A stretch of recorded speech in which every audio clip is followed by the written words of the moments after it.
راز وویل چې افغانستان د ټولو افغانانو ګډ کور دی. هغه یو ځل بیا پر مخالفینو غږ وکړ چې د اسلامي امارت د تګلارې په پام کې نیولو او د امیرالمؤمنین حفظه الله د عفو د فرمان څخه په استفاده خپل وطن ته ستانه شي.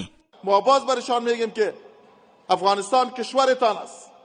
بیاین سرحدات افغانستان، سرحدات هوایی و زمینی بر رویتان خلاص است. بیاین در کشور خود صلح‌آمیز زندگی بکنید. د ملي دفاع پوهنتون د پوځي اکاډمۍ د قوماندان په خبره دغه پوهنتون د هیواد په کچه یوازینی معتبر نظامی اکاډمیک بنسټ دی چې هر کال سلګونه پوځي کادرونه په بیلابیلو برخو کې فارغ او د اردو په بیلابیلو څانګو کې فعالیت کوي. لدینا چې څوک فارغیږي نو فارغین به هغه اشخاص وي چې په اردو کې به هر بخش کې ان شاء الله کار ورکوي.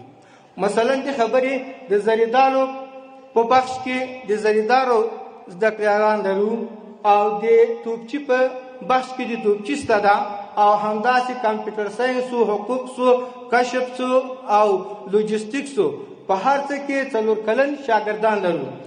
با نثار کردن خون خویش از ارزش‌ها سرزمین، نظام اسلامی، جان، مال، ناموس و عزت مردم غیور افغانستان دفاع نموده و در راه تحکیم نظام اسلامی، شریعت و ارزش‌های پذیرفته شده کشورمان از هیچ گونه فداکاری دریغ نخواهند کرد.